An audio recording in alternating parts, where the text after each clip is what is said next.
শেখ আব্দুর রাজ্জাক বিন ইউসুফ হাফিজাহুল্লাহ, তাকে একজন প্রশ্ন করেছে যে আল্লাহ নবী তিনি জান্নাতে যাবেন, আল্লাহ নবীর পিতামাতা জান্নাতি না জাহান্নামী। তো প্রশ্ন করেছেন, উনি উত্তর দিয়েছেন যে নবীর পিতামাতা জাহান্নামে যাবে, এই মর্মে সহিহ মুসলিম একটা হাদিস শুনিয়েছেন। সঙ্গে সঙ্গে বাংলাদেশে অনেক হুজুররা গরম হয়ে গেছে, সঙ্গে সঙ্গে আব্দুর রাজ্জাক এ কাফের, কেন নবীর পিতামাতাকে জাহান্নামী বলে দিয়েছে। আছে না নাই?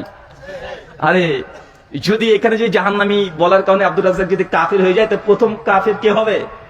প্রথম কাফের যদি সালাফদের মধ্যে থেকে দেখি ইমাম বাইহাকি হবে, ইমাম নবী হবে। কেন সহিহ মুসলিমের শরা লিখেছেন, সহিহ মুসলিম কিতাবুল ঈমান হাদিস না 398, আল্লাহ নবী কাছে সাহাবী এসেছে, বলছে ইয়া রাসূলুল্লাহ আমার পিতামাতা কোথায়? সঙ্গে সঙ্গে আল্লাহ বলছে তোমার পিতা জাহান্নামে। যখন এই কথা বলেছে সাহাবী তখন কষ্ট পেয়ে গেছেন, চলে যাচ্ছেন। নবী তখন বুঝতে পারলেন সাহাবী আর কষ্ট পেলেন, তাই ডেকেছে, শোনাই দিকে এসেছে, এসে বলছেন তোমার পিতা যেখানে আমার পিতাও সেখানে। কি বুঝলেন? ওর পিতাকে কোথায় বলেছিল? জাহান্নামে। বলে তুমি কষ্ট পাচ্ছ?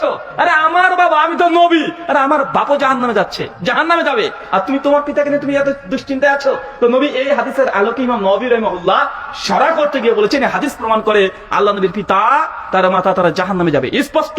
তাহলে যদি কাফের যদি আব্দুর রাজ্জাক হয়, তো কাফের ইমাম নবীকে বলতে হবে, দেখি বাপের বেটা ক্ষমতা আছে কিনা, বলে দাও ইমাম নবী কাফের। ইমাম বাইহাকি এই হাদিসের অধীনে তিনি অধ্যায় রচনা করেছেন মুশরিকদের কবরে দোয়া করা না জায়েজ। ইমাম নাসাই এই হাদিস আনার আগে অধ্যায় কায়েম করেছে মুশরিকদের কবরস্থানে গিয়ে দোয়া করা মাকরু, মানে হারাম, এই অধ্যায় রচনা করেছেন। ইমাম আবু দাউদ করেছেন, ইমাম তিরমিজি করেছেন, এই হাদিস দিয়ে প্রমাণ করেছেন যে আল্লাহর নবী পিতামাতা তারা ঈমান আনে নাই।